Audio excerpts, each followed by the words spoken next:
Okay, that seems to have done it. Great, thank you very much. And so, International Women's Day, and very interesting that we're talking about not only Megillat Esther, but focusing on Esther herself. And people often see in Esther this feminist icon almost, who starts off at the beginning of the Megillah as very passive. She has to listen to everything that Mordechai tells her to do. She is taken to the king's palace and to the king's harem, and there she is certainly very passive, following the protocol of the various ablutions and makeup, however long being spent at the beautician in order to participate in the global beauty pageant that was Ahasuerus's selection process for his queen.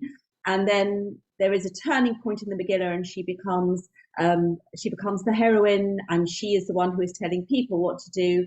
And so I believe that some opinions see in that that she is this feminist role model, and I believe that the Torah, the Tanakh, is above all the isms, all of the various ways of thinking that people follow, the latter trends. The Torah is above that, and I don't think that Esther is an emblem just for women, although yes, as women we can certainly empathize with her plight, and we know that there are certain realities about what happens to us, especially earlier on in history when we were so limited in what we could do. And now thankfully that's not the case, but still women seem to be dogged by various insecurities and inequalities. And it is almost part of the human condition without wanting to justify it. So I'm saying that with a view to presenting this particular shir on Esther as a way of looking at how we as human beings are learning from Esther. And this will apply to men and women as well. I'm not seeing Esther when I'm talking about the queen you thought you knew. I'm not talking about Esther as a particular role model for women, because what I have learned, what I have found, is that she is giving universal messages, universal lessons. And a couple of points to start with, that we read the same story from year to year. And I remember studying it in Hasmonean for my then O-level, and it hasn't lost its aura, but there are no surprises. You'd think that something that you grow up with and you have the opportunity to learn in quite great detail and depth, suddenly you think that you'll reach the bottom of it, and that's actually not the case. Not only do we read the same Megillah from year to year, we read it from evening to morning. So we read the Megillah, first of all, as Tanis Esther goes out, the fast of Esther goes out. We go into Purim, the night of the 14th of Adar, and we then read it during the day, first thing in the morning. And that is the only case with all the Megillahs, the 5 Megillahs, that we repeat it within such a short space of time. So I think that we need to really delve very deeply into the significance of these messages, because otherwise it seems to be repetition. For what point? And I'm going to start with the concept of Esther, that has the root of the word hidden. And I think that the message, because the story of the Megillah spans many years, and we see that it takes place in the reign of Ahasuerus, and the conclusion of the Megillah takes place over a decade later at the end of the Megillah in chapter 9 and 10. And we are understanding that much is hidden because there is a long time that it's spanning, because there is so much going on, that the the actual innermost messages are buried, as it were, underneath all of this complexity. And just give you an example, the Gemara in Megillah, page 13a, picks up on the posuk that talks about Esther's parents. So that is in chapter 2, verse 7. And I will just read that out.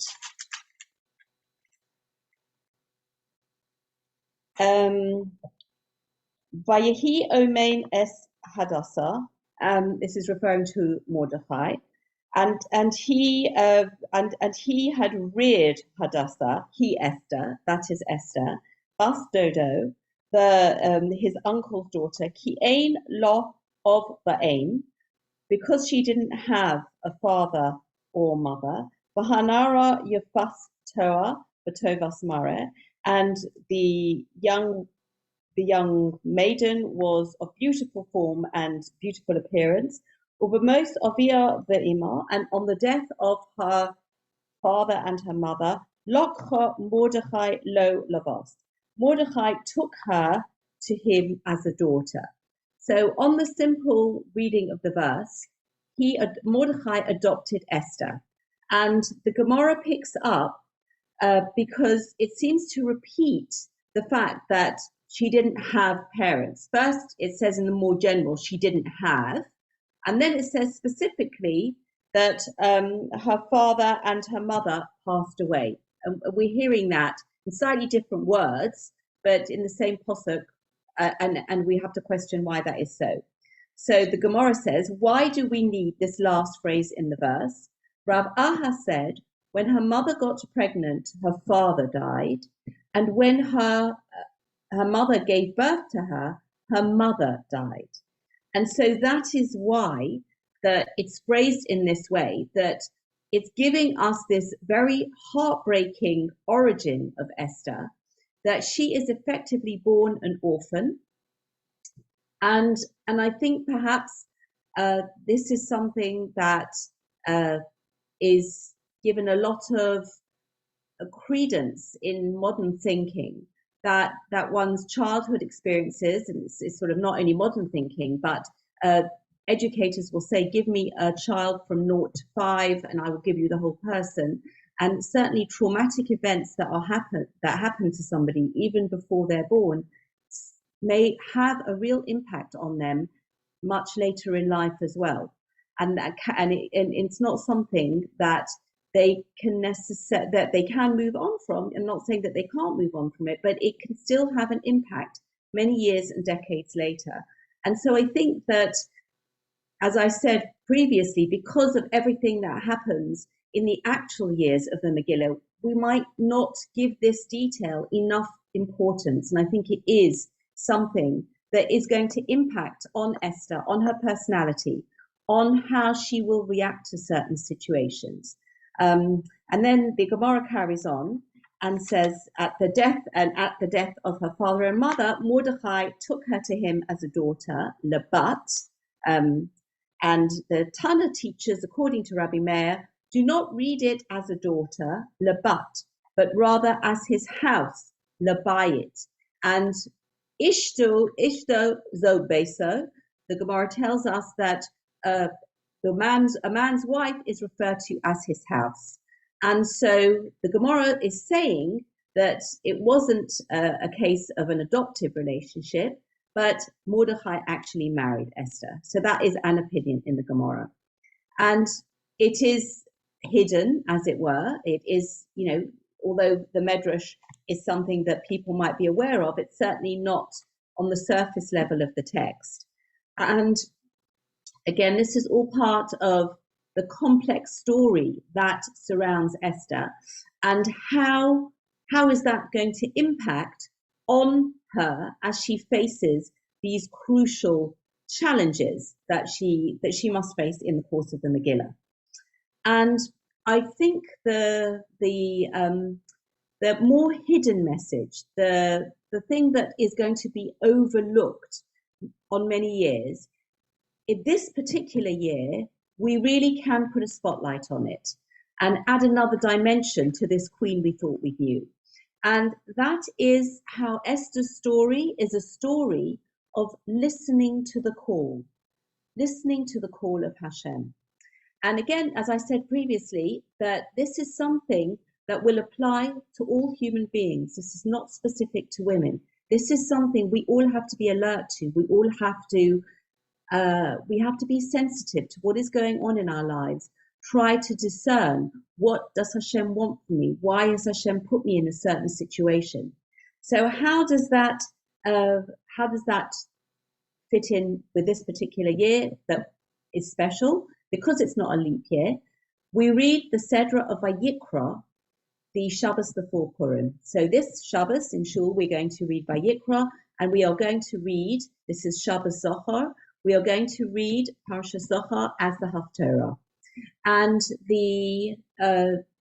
that is the connection is Vayikra, and this is talking in the Sedra to Hashem calling to Moshe Rabbeinu, and Rashi points out in the first verse of the Sedra of Vayikra, which is also the book of Vayikra, and he says that Vayikra is Loshen Chiba, is an expression of love, and this is part of the message of calling in a loving way.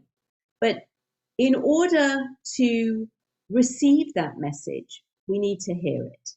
And how does this play out in the Megillah? How does Esther cope with the challenge of discerning Hashem's message and actually listening to it? And I think that we have to look at chapter 4 to really see how this is something that is such a powerful message, even though it was one that perhaps we weren't, or not, is not foremost in our minds when we think of Esther, the person, and Esther, the Megillah. And this chapter 4 is when Mordechai discovers Haman's plan, nefarious plan, and he goes to the gate of the palace, inappropriately dressed in sackcloth and ashes, even though that is against the specific rule that everybody seems to know, that you do not sit outside the palace. You know, we can, as it were, imagine if somebody were to go outside the railings of Buckingham Palace in sackcloth and ashes, they would be moved on very quickly. And this is a universally known law. Everybody will never, ever be dressed in this way if they are going anywhere near the palace. And Mordechai is doing this for a very good, but really bad reason. And Esther is very perplexed. She has been chosen as queen. She's now in the palace, and we don't know exactly how easy that is for her. We can actually assume that it isn't easy at all. And we've got now her uncle, or Mordechai, who is signaling something very dramatic to her. And Mordechai is told by Esther through Chasach that she must move him on, as it were, because he's got to change his clothes, and he cannot be sitting there like that. And so this is what Esther tells him. And then Mordechai gives her a very sharp response. And she has actually just said, she has repeated what we've been told earlier, everybody knows, and I'm going to read out the verses to you. And that is going to be verse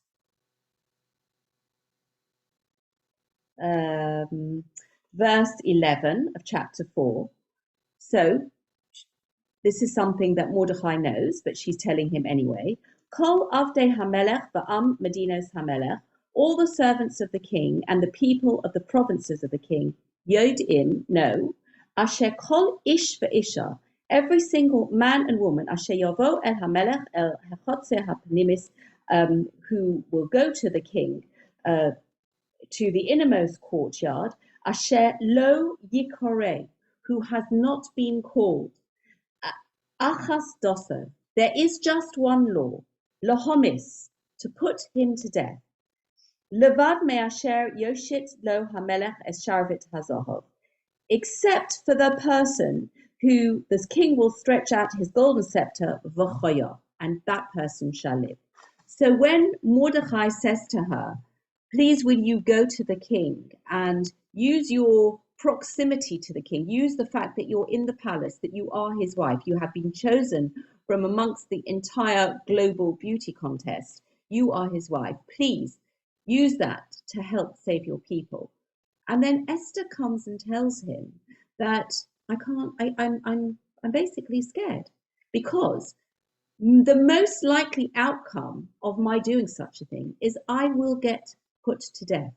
Because when she says, achas doso, there is one law, she is saying that the exception will prove the rule. She is saying that I have to work on the assumption that he will not stretch out his golden scepter. And very understandably, I would interpret this as showing her fear. And I think that this is another thing that we can learn from Esther in this very deep way. We don't normally think of her in this way, is that as we are trying to discern what Hashem is saying to us, how do we navigate the way the message is being given, the kind of message it is very scary. We don't know. There's the fear of uncertainty. There is the fear of the danger that we might be in when we undertake a certain mission. And it's human to actually own up to that. And I think that I mentioned earlier that even before she is aware of it, Esther has suffered traumatic events.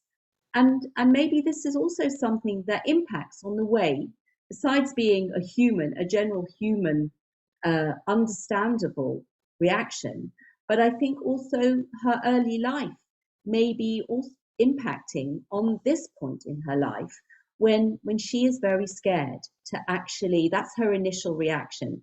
And I think that the Torah, the Megillah, is being very honest with us. And I don't see that as a criticism of Esther. I see that as a way of showing her humanity. And we will, when we go through times, when we are uncertain, when we are scared, it's going to be how we come through that, how we find the courage, how we find the koach, how we try to see whatever we're experiencing as part of Hashem's call to us, and how we are going to come out in some way stronger and rise to the challenge. And which does not make any of it easy, but I think this is a very human and understandable response that she has. And then Mordechai sends back a very, very sharp answer, which again connects up with this concept of listening to the call of Hashem. And this is in verse 12 of chapter 4. Vayagidu leMordechai es divrei Esther. And we've got this back and forth going on. Chasach is passing on the message. Vayomer Mordechai lahoshiv el Esther. And Mordechai says, you must reply to Esther. Al tadami benafshech. Do not think about or imagine your own welfare, your own soul. Lihimaleit beis hamelech mikol haYehudim. To think that you can escape into the house of the king and avoid the fate of all the Jews. Ki im hacharesh tacharishi ba'es hazos. Because, and I'm going to read out the translation, because if you will persist in keeping silent, we've got a double expression here. So there is emphasis. You can either say persist in keeping silent or surely keep silent. Ba'es hazos, at this time, revach v'hatzala yamod laYehudim mimokom acher. Relief and salvation will come from the Jew to the Jews, Mimochem acher from another place, Ba'at uveis avich tovedu, and you and your father's house will perish. Umi yodea, and who knows, im la'es kazos, if just for this time, higat la malchus, you have reached the position of royalty. You have been chosen from among everyone to be the queen. And who knows, yes, you may be very beautiful, but actually, this was part of Hashem's plan. You are now in the right place to save your people, should you do your bit. And I think that these words are, although they're very shocking for Esther to hear, but they actually give her the strength to take herself out of the equation. Because when Mordechai says, Al tadami benafshech, don't focus on yourself, don't focus on your own fate. This is something bigger than you. This is something that you have been called upon, and you are going to be able to save potentially. We don't know. And he says, Mi yodea, we don't know. We are human beings. No human being knows exactly, certainly not before the events or even during the events. And often with hindsight, we get it wrong as well.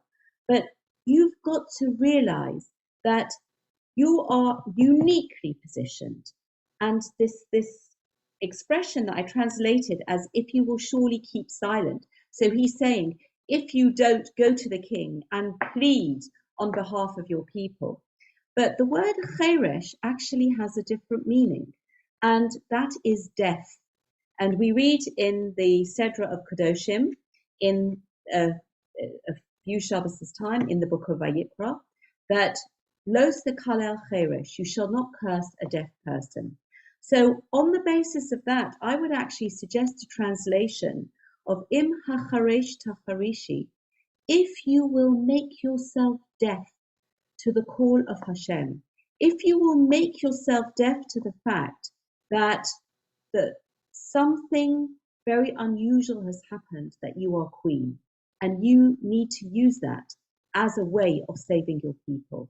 So don't make yourself deaf to that call, because in any situation, there can be all the calls going on in the world. But if you've got your earphones in, this is one of the modern plagues, that you try to speak to people walking down the street and they don't hear you because they've got their earphones in. And this is something that we should be used to, but I am actually not used to it. And we can make ourselves deaf to the world around us. We can make ourselves deaf to the messages that are deeper, that require us to come out of our comfort zone and think, what is going on? What can I do to somehow help a situation? And really interpreting this very, very up to the moment in terms of the horrific world situation that we are witnessing at the moment, relatively distant, but how the rumblings of war, we've learnt, the relatively recent history of the past 80 years, the knowledge that never again is something that will only ring true if people actually stand up when there is an assault on life and freedom of the kind that we are witnessing at the moment in the Ukraine. And I think we have to really take this message of Esther, both in terms of this year, when we're reading the Sedra of Vayikra, when we hear about the call of Hashem with love to Moshe, that brings in the whole book of Vayikra, and is the basis for Rashi to say every single mitzvah was given with this call of love for Hashem to Moshe Rabbeinu, to his people. But also looking now at what Esther is confronting and how she is going to respond to that call. And we can see that these sharp words of Mordechai and harsh words of Mordechai, and I would say especially harsh, if you pick up on the fact that I read out, At uveis ovich tovedu, you and your father's house will perish. And when we remember the Medrash, the Gemara, on the Posuk that explained the Gemara that said that Esther lost both her parents before she was born. And it's almost like that nail is being banged, hammered in even deeper, even harsher. And so what happens? What does this actually do to Esther? And if we continue, we'll see. Vatomer Esther lahoshiv el Mordechai, and Esther responds to relay a message back to Mordechai. Lech kanos es kol haYehudim hanimtzim b'Shushan. Go and gather all the Jews that are found in Shushan, v'tzumu alai v'al tochlu v'al tishtu shloshes yomim. And they should fast for me. They should not eat, they should not drink for 3 days. Laila vayom, night and day. Gam ani v'narosai otzum kain. Also, myself and my maidens will fast in this way. Uvachein ovo el hamelech. And so I will come to the king, ashelo chadas, that is not according to the law, v'cha'asher avadati avadati. And if I will perish, I will perish. And she has really listened to the call. She has listened to Mordechai's call. She has, through Mordechai's words, I believe, heard Hashem's call as well. And she, not only is she seeing her connection to Hashem, Hashem's connection to her, Hashem's involvement in the incredible events of her life, but she is also enlisting the help of the community. This is not something we all need. We all need the help of Hashem to carry out our task, our mission in life. And we need the help of those around us as well. And she says, you've got to really get everybody on side to daven for me, to fast on my behalf. And I'm going to be part of that as well. I'm going to do the same. And it was pointed out that for a king who appointed his queen on the results of a beauty competition, fasting for 3 days and 3 nights is not going to be the best beauty treatment. Most people look not quite their best at the end of a one-day fast. We dread to think after 3 days of refraining from food and drink how a person is going to be looking and feeling and looking. But this is what she's saying, because she is moving into another realm of rising to the need of the moment. There is a crisis, an acute crisis, and she has found the wherewithal to tap into the will of Hashem, to see Hashem's involvement in placing her in this situation. And she is going to do her bit and her best. And when she says, Ka'asher avadati avadati, and if I perish, I perish, she's not being cavalier about the potential to lose her life, but she recognizes that as a consequence. And she knows that there is something bigger at stake. And with these words, she is galvanized into action. She devises a strategy to expose Haman, to make sure that King Ahasuerus responds in the right way. King Ahasuerus, who is very unpredictable, who hasn't shown great characteristics earlier on in the Megillah in all of his conduct. And somehow she is, with her strategy, with the divine assistance that she has enlisted, with the human assistance of the community that she has enlisted, she is able to achieve her mission in life. And so I think on International Women's Day, this is a message that applies to men and to women. This applies to all of us. And I think that we need to listen to the call. We need to see the events of our life, even if they're not as dramatic as the events of Esther's life in chapter 4 of the Megillah. But this is a message that we need to internalize on a daily basis. And possibly this is why we read this Megillah as opposed to any of the other Megillahs night and day. And every year that we read it, there is a new message, there is a new call to be able to incorporate, to be able to process, to be able to think, what is Hashem trying to tell me? What should I be doing? And in the search and in the effort, then that is our way of developing this relationship with Hashem that Esther shows so bravely and starkly, emerging from that place of doubt, of insecurity, of hesitancy, but that is human. And then finding her strength from Hashem, finding her strength from the support of the people around her.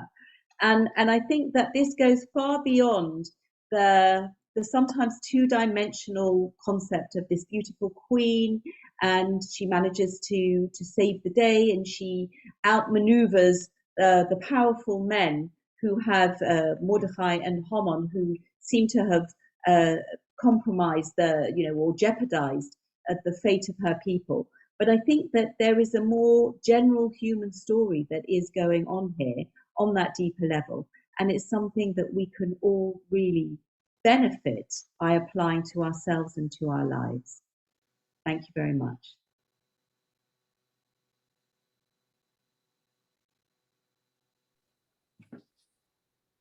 Thank you very much, Roiz. Oh, is Reva going to talk now?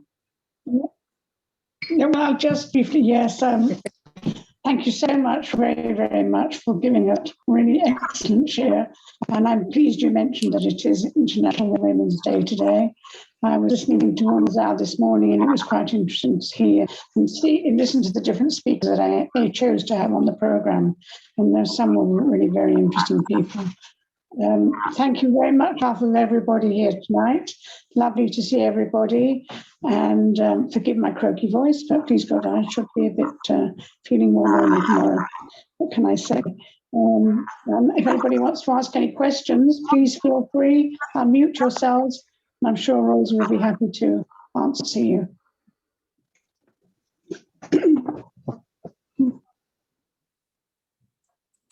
Shari, do you want to ask anything? No. Shari, do you want to unmute yourself and ask a question? Or yes, okay. Roizy, thank you so much. As usual, it was fascinating giving us this idea about Esther.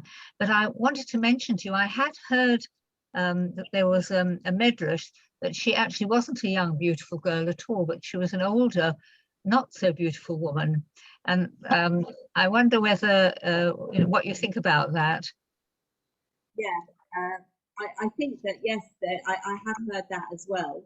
And like I think that, like, I know I certainly have got this image from my childhood about the beautiful Esther and the sort of Miss World that had to happen in order for her to be chosen. So there's this, the medrash is almost jarring with that prejudice, I would say, this sort of very, very deep, possibly wrong idea. And I think it reinforces the point. And always when there's a medrash, especially one that is going against the commonly held opinion, that what is the nuance? What is the element that is bringing out? And so I think that when Mordecai says, who knows if this is why you have been chosen, because actually you're not beautiful at all, and you shouldn't have been chosen. So it's like underscoring that. Don't think that you're going to be able to hide out. You for some strange reason, even though you're not the most, you were chosen as the queen. But there is a reason. So that, in a way, I think gives support to this idea that Esther must really think very hard about that reason, why she has been put in this apparently privileged place, which in theory she could think would give her a get-out clause for what's going to happen to the Jewish people. But again, Mordecai is disabusing her, because he's saying Hashem's plan will be to save the Jewish people. If you are not going to be the agent, someone else will. And therefore, don't even think that you are going to save yourself if you hold back. Yes, there is a risk to your life, but you're not going to avoid that risk by staying quiet as queen. Because if Hashem wants you to to fall victim to this king who at a whim can just kill people, then even if you're his queen in the palace, that will happen to you as well. So thank you very much, Shari. Absolutely. I mean, I am aware of that Medrash, and I think if anything, it supports this idea that Esther really needs to listen to why she has been chosen in this position.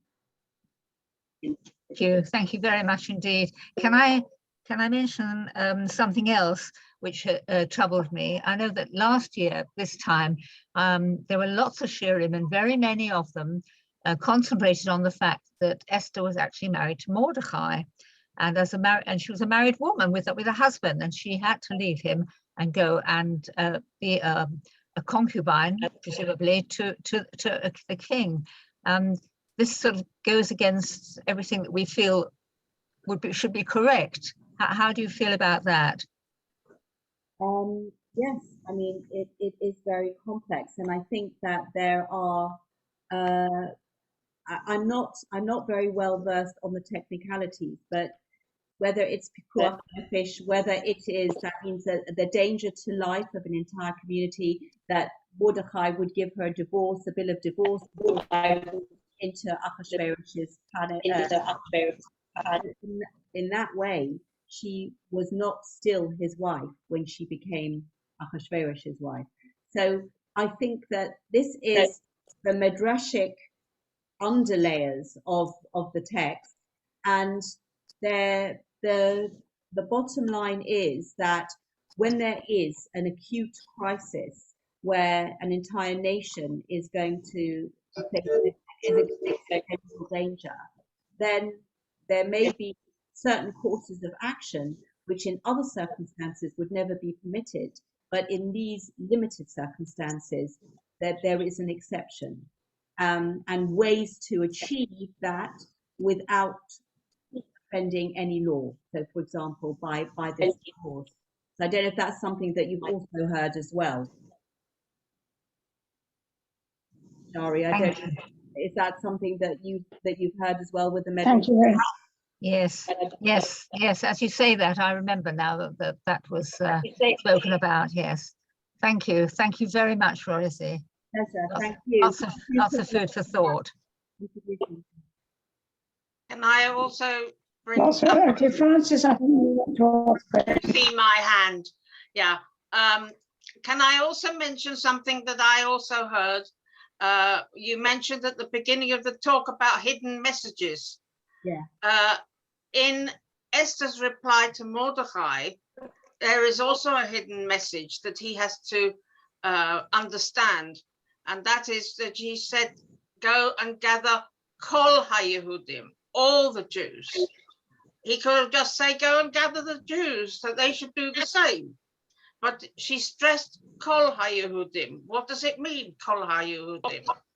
There were a lot of Jews that attended the party and weren't particularly associated, if you like, with the Jewish Kahal as a community. And she was trying to be inclusive, that every single Jew, they shouldn't think because they weren't amongst the from people that they wouldn't be included in the mass destruction in the United States. So that they too should join, and that he should make sure that everybody, every single Jew, was included in the fast for the 3 days for this. That's what I heard in another shir.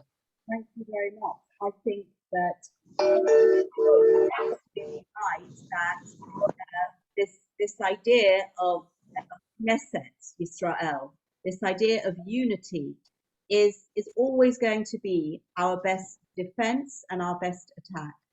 And unfortunately, we often find that it only happens when we are threatened, as in this case and as in so many other cases. And whether it's affiliated Jews, unaffiliated Jews, Jews of a different, belonging to a different group, that we've got to realize that more unites us than divides us, and we've got to work on that unity. That is the secret of our success. That is the way that we are able to defeat our adversaries. This is the message in Kol Hayehudim. Thank you for pointing that out. In Chodesh, this gathering together. That is part of Esther's strategy. It's unity, it's fasting, prayer, and this collective effort. And this is a theme that runs through so much. You know, when we're davening in shul, Rosh Hashanah, we daven. We don't want to be singled out. We say Vidoy in the plural. We do our confession in the plural because we are part of a community, and it is as part of a unified community that we are able to overcome our enemies. And this is a vital part of our survival. Thank you very much. It's been a fascinating talk. Thank you. Thank you. Am I right in thinking that they said that Mordechai and Esther actually wrote the Megillah? So if they wrote it down, then why would there be any? So if they wrote it down, why would there be this question? Was he her uncle? Was he her cousin? Were they married? Were they not married? Etc. Yeah, that's the words and the way it's learned, the Torah Shebal Peh. So I actually don't know why, what are the grounds and reasons why the Medrash is giving us these possibilities. I don't know why, if they wrote it down, maybe that wasn't their focus. The focus more was the big picture. I don't know why it gives rise to this, the different possibilities of were they uncle and niece, were they married, I'm not sure why it's not clarified in the Megillah, and I don't know why the rabbis in the Gemara came up with the possibility that this was so.